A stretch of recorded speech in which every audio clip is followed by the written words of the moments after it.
여러분 안녕하십니까? MBC 해장국집에 오신 것을 환영합니다. 오늘도 뜨끈뜨끈한 국밥처럼 여러분들의 막힌 속을 확실하게 풀어주실 두 분의 패널 소개해드리겠습니다. 자유한국당의 정우택 원내대표입니다. 대표님 안녕하십니까? 네, 안녕하십니까?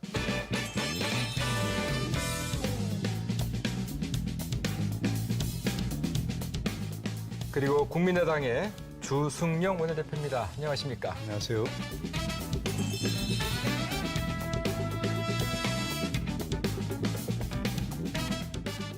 우리 해장국집의 아르바이트생입니다. 김민영 씨입니다. 민영 씨 안녕하세요. 안녕하세요. 오늘의 메뉴 소개해드리겠습니다. 오늘의 해장 이슈. 제19대 대통령 선거일이 5월 9일로 확정됐습니다. 유력 주자로 거론되던 황교안 권한대행이 불출마를 선언하면서 향후 대선 구도에 관심이 모아지고 있는데요. 여기에 자유한국당과 국민의당, 바른정당이 대선 당일 개헌 국민투표를 추진키로 합의하고 더불어민주당이 강력 반발하면서 대선 전국의 새로운 쟁점으로 떠오르고 있습니다.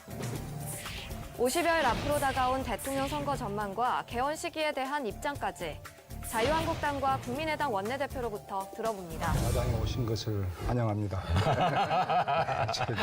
저희도 10년 만에 다시 이제 이런 기회를 잡았는데 저는 뭐 좋다고 생각합니다. 이렇게 여당이 야당 되고 네. 야당이 여당 되고 그래서 국민들의 심판을 받아서 이렇게 정권 교체되는 것은 저는 필요하다고 봅니다. 네. 예. 앞으로 상당 기간 야당이 될 거로 지금 보시는 거죠?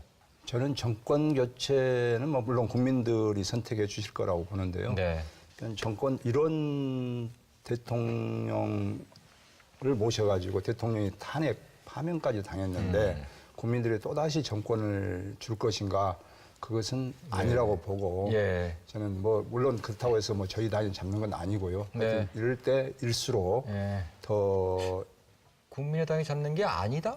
아니죠. 꼭 저희들이 잡는 과거에 야당이 잡았던 건 아니지만은 예. 또 이게 여기서 잘해야 된다고 생각합니다. 정말 국민들이 우리들에게 선택을 해줄 수 있도록 네. 또 야당끼리 잘해야 되고 예. 뭐 이런 문제에 대해서 네. 정교롭게 잘해 나가겠습니다. 최근에 그 삼성동계라는 말이 나오고 있죠. 저는요. 예. 대통령이 탄핵당해가지고 청와대에서 사저로 가신 것에 대해서 네. 그동안 같은 당으로서 활동했던 의원들께서 개인적으로 가서 인사드린 것에 대해서는 저는 뭐 좋다고 네. 생각합니다. 예. 하지만 그 이후에 뭐 보좌진 구성하듯이 뭐 총괄, 뭐 언론, 뭐 정무 이렇게 한 것은 이것은 저는 정말 아니라고 생각하고 예. 정말 대통령은 또 이 자유한국당은 지금 철저하게 자숙하고 반성해야 된다고 생각합니다. 네. 이런 상황에서 또다시 예. 이번 대선에서 어떤 영향을 미치기 위해서 예. 이 대통령이 뒤에서 뭐 어떤 준비를 하고 계신다든지 네. 그런 것은 그건 결코 자유한국당의 입장에서도 바람직스러운 일은 아니다. 그 8분의 의원님들이 각각 역할을 맡으신 바는 전혀 없다는 말씀이십니까? 그렇습니다. 네.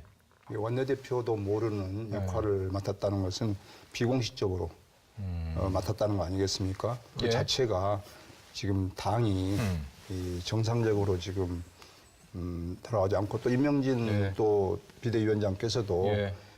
철저하게 현재 결과에 승복하기로 하고 예. 거기에 불복할 경우에는 뭐 징계를 하겠다라고 한 것에도 지금 예. 부합되지 않는다라고 보기 때문에 예. 아니 원내대표께서도 모르는 예. 그 정부적 역할을 맡는다는 것은 그건 잘못된 거 아니겠습니까? 에서는 물론 뭐 말씀은 그동안 있었습니다만. 헌법재판소에서 재판관 8대 0의 만장일치 이 결과 아닙니까? 예. 또 국민의 92%가 예. 헌재 판결을 다 승복해야 된다라고 생각하고 있는데 저는 대통령께서 청와대에서 나오시면서 사저로 들어갈 때 최소한 국민들에게 승복 메시지는 보여줘야 된다고 봅니다. 그런데 예. 그 메시지가 대변인을 통해서 나오면서 진실은 언젠가 밝혀질 것이다라고 한 것은 예. 대다수의 국민들께서 이건 불복 메시지 아니냐라는 것으로 다 이해하고 있고 예. 그렇다고 하면 진상규명이 밝혀지도록 하려면 검찰에서 밝혀야 될 거 아닙니까? 예. 근데 검찰 수사도 받지 않고 특검 수사도 받지 않고 예. 그다음 청와대 압수수색도 거부했고 예. 이러면서 어떻게 진실은 밝혀질 것이라고 이야기한 것 자체가 맞지 않는 예. 모순이다 생각하고 예. 저는 지금 자유한국당의 그 후보들이 대선 후보들이 한 10분 가까이 나와 계시는데요. 네. 그분들이 뭐 다 훌륭하신 분들입니다만은 정말 예. 자숙하고 반성해야 될 시기에 다른 동반도 더 많이 나와 있는 것 자체가 잘못됐고요. 예. 특히 대통령이 지금 파면당해갖고 있는데 기소될 거로 봅니다. 저는 이제 물론 검찰 수사를 받아봐야 알겠습니다만은. 예. 근데 파면 이상 더 큰 벌이 어디 있습니까? 저는 그렇다면 아마 자유한국당 당헌 당규에도 그런 조항이 있을 겁니다. 아마 부정부패로 인해 가지고 재보궐선거 사유가 발생하면 그 당에서는 새로운 후보를 내지 않는다라는 규정도 있지 않습니까? 네. 그러면 사실 자유한국당에서 이번에 그런 규정을 적용한다면 대통령도 대선 후보도 내서는 안 되는데 대선 후보가 10명 가까이 나온다는 자체가 이건 그냥 국민들을 무시하는 것 아니냐. 저 얘기가 또 빈할. 대통령의 입장 표명에 대한 두 분 말씀을 들어봤고 이후에 지금 대선 전국이 말 그대로 급박하게 돌아가고 있죠. 대선일이 확정이 됐습니다. 네. 그런 가운데 대선 주자들의 발걸음도 그만큼 빨라지고 있는 것 같은데 민영 씨, 네. 대선 일정 좀 조사해 오셨죠? 네, 네. 19대 대통령 선거일이 5월 9일로 확정이 됐는데요. 네. 오늘로 딱 50일 앞으로 다가왔습니다. 그렇습니다. 앞으로 50여일 남은 대선 일정이 어떻게 진행되는지 제가 한번 조사를 해봤는데요. 네. 먼저 대통령 출마 후보 중에 공직자가 있다면 30일 전 4월 9일까지 공직에서 물러나야 합니다. 네. 그리고 선거 24일 전인 15일부터 16일까지 후보자 등록 신청을 받게 되는데요. 바로 다음 날 17일 공식 선거운동이 시작되고요. 그 후 4월 25일부터 30일까지는 재외투표소 투표가 이뤄집니다. 네. 5월 4일과 5일 이틀간은 선거 당일에 투표하지 못하는 분들을 위해서 사전투표가 진행이 되고요. 대망의 5월 9일 제19대 대통령 선거 투표일로 임시 공휴일로 지정이 됐는데요. 네. 오전 6시부터 오후 8시 사이에 투표소로 가서 투표를 하시면 됩니다. 참고로 각 정당별 대선 후보 최종 선출은 정의당이 가장 먼저 심상정 후보로 확정을 했고요. 네. 바른정당이 3월 28일, 자유한국당 3월 31일, 더불어민주당 4월 3일에 이어서 국민의당 4월 4일로 최종 후보들을 확정하게 됩니다. 네. 자, 이제 그 본선 진출 후보자는 정의당 한 곳만 지금 확정이 된 상태고 나머지 4당은 다음 달 초까지 이제 확정될 예정으로 있지 않습니까? 그런데 그 민주당에 비해 볼 때 다른 당의 그 흥행이라고 할까요? 이것은 조금 좀 떨어지는 것이 사실이죠. 그죠? 지금의 지지율은 네. 크게 뭐 참고는 됩니다만은 크게 저희들은 연연하지 않습니다. 저는 왜냐하면 예. 과거 예에서도 그래왔고 예. 역대 대선 주자들이 처음에 이렇게 높은 지지율을 가지면 예. 꼭 뒤에 떨어지시더라고요. 저는 그 앞으로 몇 가지 고비가 있다고 봅니다. 첫째는 탄핵 전과 후가 다를 것이다 라는 네. 것이고 이제 탄핵 후가 됐습니다만 지금 뭔가 좀 지지율 변화가 일어나기 시작하고 있습니다. 그리고 그 다음에는 각 당의 후보가 확정됐을 때는 이제 또 한번 고비가 있을 것이고요. 그것과 등록 전에 또 아마 일정 부분 정계 개편이 또 논의가 될 것이라고 생각하고 있고요. 네. 그다음에 막상 정식 후보가 각 당에 됐을 때 압축됐을 때 후보가 압축돼서 본선에 진출했을 때 토론회 같은 것을 거쳐서 예. 이제 콘텐츠에 대한 검증이 있을 거라고 보기 예. 때문에 앞으로 서너 단계 이렇게 국민들의 검증을 거친다면 네. 지금의 지지율은 크게 연연할 바가 아니고 저는 희망을 갖고 있습니다. 예. 어떻습니까? 국민의당의 경우에는요? 우리 국민의당은 지금 뭐 이제 3명으로 압축이 되어서 예.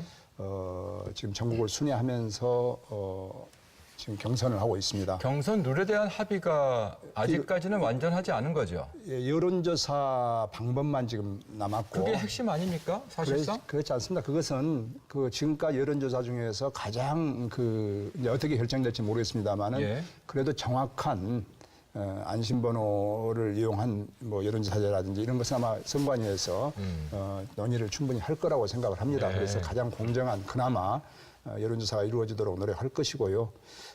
문제는 지금까지 우리가 지금 한 번도 시행해보지 않은 정치권에 시행해보지 않은 투표소 투표와 현장 투표를 하게 되어 있습니다. 네. 그러니까 전국에 누구나 선거 유권자라고 한다면 주민등록증이라든지 신분증만 갖고 가면 현장에서 투표가 가능합니다. 예. 그러니까 오늘 몇 명의 투표가 이루어질지를 모르는 거죠. 그런 상황에서 투표를 하기 때문에 예. 정말 미국식 완전 오픈 프라이머리가 되기 네. 때문에 저희들이 상당히 좀 위험도는 있지만 상당히 흥행과 관심을 불러일으킬 것이다. 예. 그리고 그날 투표해서 그날 그 자리에서 발표를 하기 때문에 예. 각 권역별로 예. 7개 권역으로 나눠서 알겠습니다. 예. 저희들이 국민의당에 상당히 오해를 많이 받는데요. 그래서요. 예, 그래서 무슨 일입니다. 개헌에 같은 입장이라고 해서 저는 보수냐? 개헌과 대선은 별개라고 생각합니다. 예. 우리 당에서는 방금 우리 정우택 대표께서 친문과 비문의 대결이다 이렇게 했는데 저희 국민의당에서는 친문과 친박을 제외한 나머지 이 비박 비문의 예. 대결이다. 저희들은 이제 문재인이 될지 뭐 민주당이 누가 될지 모르겠습니다만은 그 민주당에서 선출된 후보와 예. 그 다음에 비문 후보, 네. 예, 또 비민주당 후보의 하나의 세력으로 구축될 것이다.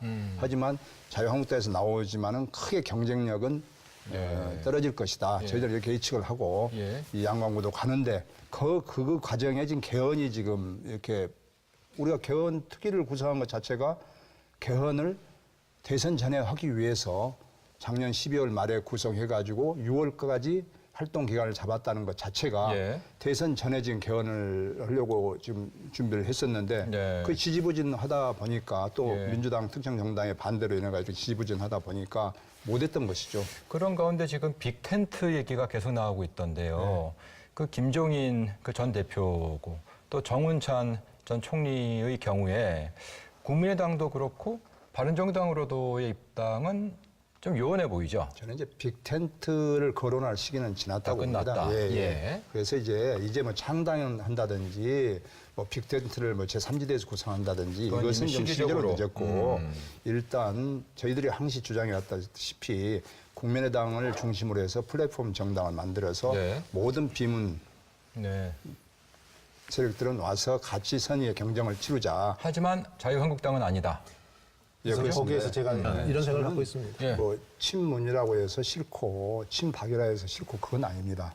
그 친박에도 훌륭하신 분들이 많고 친문에도 훌륭하신 분들이 많습니다.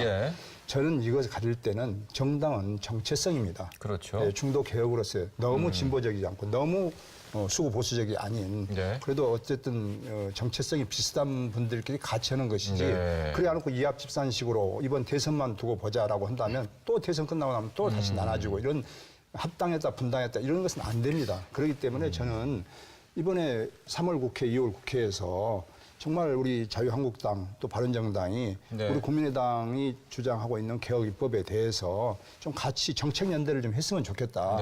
그래서 그런 것부터 저는 되는 정당과 함께 하지 그거 같이 안으면서 아무리 사람 좋고 나쁘고 하고 정체성으로는 다르다고 생각합니다. 그러면 그러니까 그와 같은 그 정책 연대가 이루어진다라고 한다면 자유한국당과 친박당은 구분할 수 있다 이 말씀이신 건가요? 정책 연대가 이루어져야만이 그 다음에 검토가 되는 거예요. 정치적 연대는 아무래도 정치를 하려면 선거에 이기는 게 목적 아니겠습니까? 그와 같은 연대가 없다면은 결국 자유한국당 이퀄 친박당입니다. 그죠? 그렇죠. 저는 그래 정체성이 많이 다르다고 생각합니다. 때에 따라서 연대가 가능한 거지 정치적 연대는 안 한다는 거죠. 두 분 대표님을 포함을 해서 또 한 분의 대표님까지 모여가지고 개헌에 대한 합의는 하셨어요. 어쨌든 그 개헌의 필요성에 대하여서는 많은 국민들이 공감을 하는 것으로 보도는 되고 있는데 민영 씨 지금 어떻게 조사가 되고 있었죠? 지금까지는? 저와 제 친구들은 솔직히 개헌이라고 하면 너무 어렵고 잘 모르는 분야긴 한데요. 그래도 이번 탄핵 사태를 거치면서 지금의 대통령제가 문제가 있구나, 좀 바뀌어야 될 필요성이 있다, 여기에는 공감을 하고 있거든요. 그리고 주변에 많은 분들께서 개헌이 필요하다고 생각을 하고 계시고요. 하지만 이 개헌이 언제 이루어져야 될지는 그 시기에 있어서 분분한데요, 의견이. 연합뉴스와 KBS가 여론조사 기관인 코리아 리서치에 의뢰를 해서 지난해 12월 28일부터 29일 전국 성인 남녀 2022명을 대상으로 실시한 여론조사 결과를 보면요. 개헌 시기가 언제가 적당하냐라는 질문에 51.8%가 대선 이전이라고 답했고요.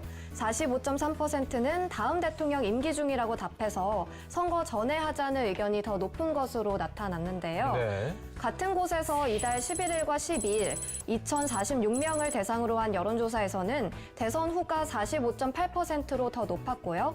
대선 전은 32.7%로 나타났습니다. 네. 이렇게 의견이 팽팽하게 왔다 갔다 하고 있는 상황에서 이번 대선에 개헌 투표를 하자 이런 얘기가 나오고 있는데요.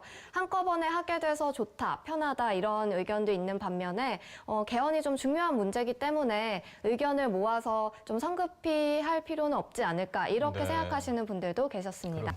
쉽지가 않을 것 같다는 얘기가 나오는 가장 큰 이유는 무엇보다 민주당이라고 하는 아주 중요하면서도 많은 의석을 갖고 있는 당의 입장 때문에 그렇지 않습니까? 그렇습니다. 일단 3당만 합의하셨고 거기는 빼셨어요. 질문 드리겠습니다. 예. 의도적으로 빼신 겁니까? 아닙니다. 민주당의 특정 후보가 예. 개헌을 반대하다 보니까 전부 다 지금 민주당 내에서도 거의 개헌론자가 대부분인데 예. 지금 적극적 개헌파와 이제 아주 이제 관망하는 이렇게 나눠져 가지고 네. 사실 민주당 내에서도 개헌파가 있습니다. 그래서 이번에 저희들이 뭐 바른정당, 자유한국당, 우리 국민의당 외에 민주당 개헌파들과 같이 의견을 나눠서 개헌안을 단일안으로 만든 겁니다. 이 자리에 지금 우상호 대표께서 없기 때문에 최근에 그분이 하신 말씀을 제가 잠깐 인용해 보도록 하겠습니다. 첫 번째는 자기 같은 개헌론자는 없다였고, 두 번째는 민주당의 당론은 내년도 지방선거에서 개헌을 하자는 것이 당론이다. 그런데 자기들을 빼놓고 3당이 한 것은 말 그대로 야합이고 전략적인 예. 어떤 판단이다. 이렇게 말씀을 하시는 것 같죠? 아주 네, 대통령 되고 나서 내년에 개헌하고 있다 하면 왜 네. 금년에 못 합니까? 왜 금년 노력 안 했습니까? 그래서 저는 그리고 이것이 공론화가 안 됐다고 했는데요. 예. 10년 전부터 쭉 국회에서도 자문기구를 두어서 네. 국회에서 제왕적 대통령제가 폐지돼야 된다라고 해서 쭉 만들어져 있습니다. 그리고 그동안 많은 공청회도 했고 네. 그렇기 때문에 사실 이건 공론화의 문제가 아니라 정치권에서 의지의 문제고 결단의 문제입니다. 알겠습니다. 그것만 남아 자, 있습니다. 그래서 지금 3당이 합의한 것은 대선일, 그러니까 5월 9일에 국민투표를 하자 네. 이거죠. 그렇습니다. 그러려면 현실적으로 들어가서 봤을 때 최소한 40일의 시간이 필요하기 때문에 이달 안에는 발의가 되어야 되는 거고요, 그죠?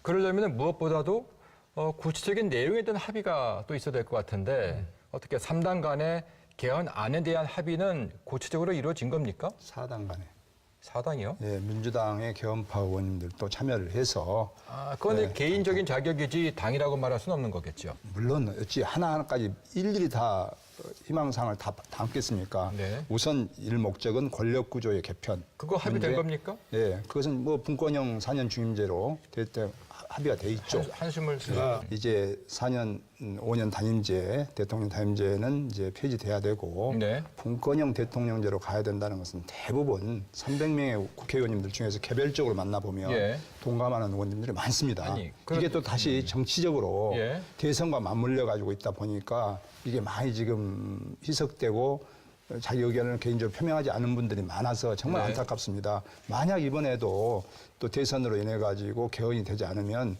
정말 정권만 바뀌어온 것이 무슨 의미가 있겠습니까? 네. 저는 그래서 대선 전에 개헌을 해야 된다라는 것이 합의한 것에 대해서 네. 모르겠습니다. 자유한국당하고 어떤 정치인 연대로 인해 가지고 그것에 오해를 받고 있습니다만은 예. 저는 대선 전에 개헌하지 못하면 정말 실질적인 개헌은 내년에 하겠다는 그러니까 개헌은 결국 허황된 목소리가 예. 들린다. 저는 이렇게 생각할 수밖에 없습니다. 4년제 중임은 합의가 된 겁니까? 되게 단일화를 되게 만들었죠. 네, 분권형 그 안은- 대통령제로 하되 그때는 대통령의 권한이 많이 분산되어 있기 때문에 4년 중임을 해도 관계없다. 그러면 결국 합의가 됐다는 말씀이신 거네요. 네, 그렇습니다. 국민들의 합의는 있다고 보십니까?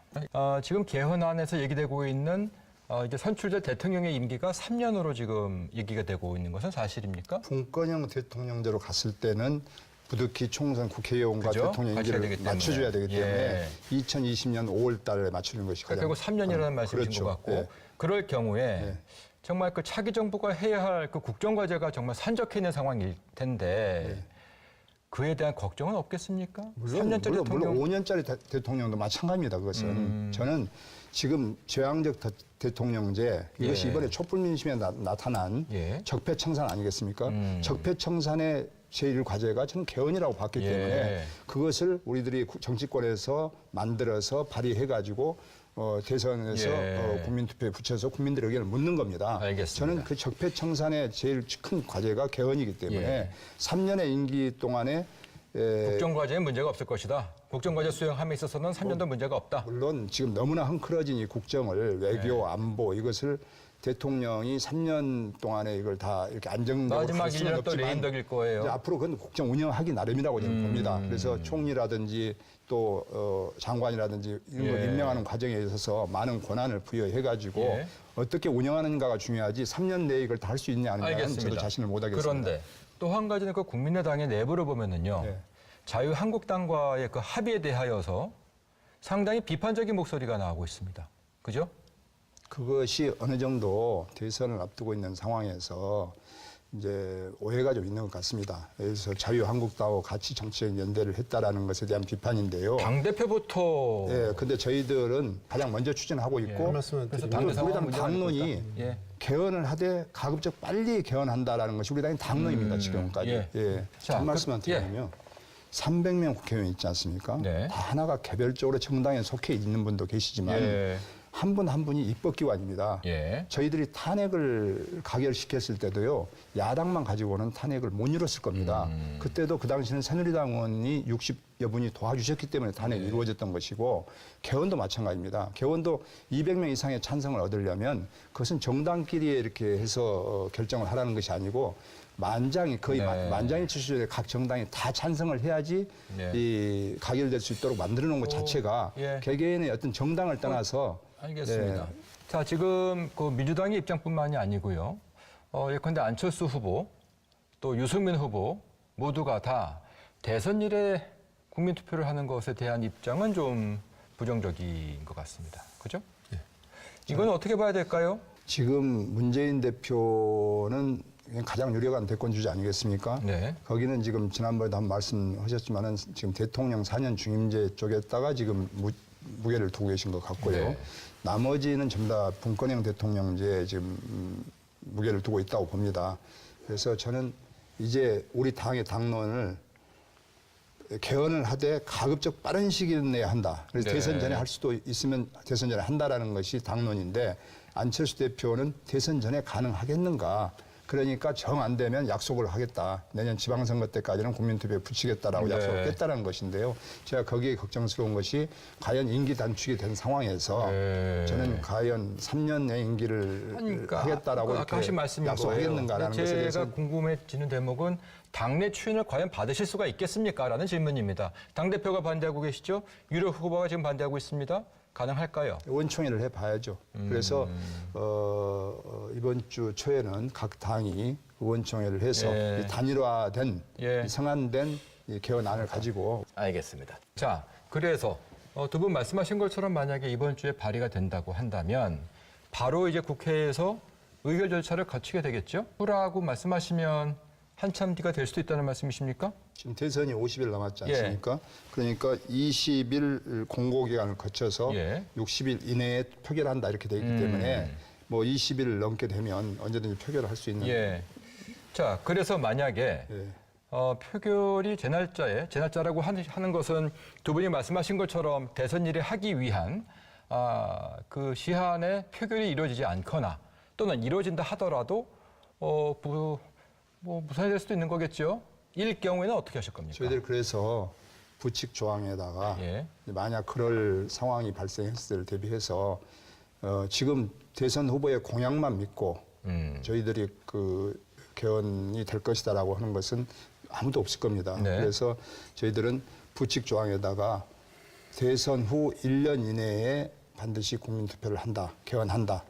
그 발의 안에 그렇게 쓰신다는 거죠. 예. 그리고 예. 또 임기 단축을 2020년 5월까지로 한다라는 예. 것을 조항을 열 생각입니다. 글쎄요. 어쨌든 지금 뭐 민주당도 내년 대선 후 1년 이내는 하겠다. 당론이라는 또 국민의당도 것이고. 하겠다라고 예. 하니까 그래도 우리 당에서는 대선 때 같이 했으면 좋겠는데 대선 이후가 지나게 되면 상당히 어려워질 텐데 그나마 부칙 조항이라도 해가지고 저희들이 그것을 대안으로 수정안으로 또 만들어서 내일 무산이 됐을 때 그 두 가지 안이 다 효력이 그 부칙안에 대해서는 민주당도 찬성하는 거 아니겠습니까? 아니 하지만 예, 무산될 대선- 수가 있다는 얘기죠. 그게 또 무산된다는 것은 개헌 안 하겠다는 말과 민영 씨. 똑같은 거죠. 오늘 두 분 말씀 어떻게 들었어요? 요즘 우리나라 상황을 보면 여기저기서 맞고 다니는 동네 북인 것 같다 이런 생각이 들더라고요. 네. 경제 상황도 안 좋은 데다가 국가 최고 지도자도 없는 상황인데 중국, 미국 할 것 없이 우리나라의 가장 아프고 약한 부분을 두드리고 있는 것 같거든요. 네. 맷집도 키워야 하지만 두꺼운 보호막도 장착을 해야 되는데 네. 정치인들이 선거에만 집중을 하다 보니까 국민들 아픈 거 못 볼까 봐 저는 그게 참 걱정이거든요. 네. 선거도 잘 준비해서 치러야겠지만 두 분 대표님들도 민생 현안을 꼭 잊지 말아 주셨으면 좋겠습니다. 네. 사실 이제 선거가 코앞에 다가왔고 선거에 매진하시는 것이 바로 우리나라를 위한 것이라는 생각도 합니다만 지금 저 민혁 씨 얘기처럼 그런 과정에서 정말 국가가 당면한 이 과제가 제대로 풀려갈 수 있을까 하는 걱정도 있지요. 그죠? 무엇보다 두 분의 역할 기대를 해보면서 오늘 토크 여기서 마무리를 할까 싶은데 권 배사는 어떻게 해볼까요? 제가 하라면 정권 교체를 아직은 해장 소리 그냥 깨게 하지 마시고 대한민국을 위하여. 대한민국을 네, 위하여. 그렇습니다. 예. 예.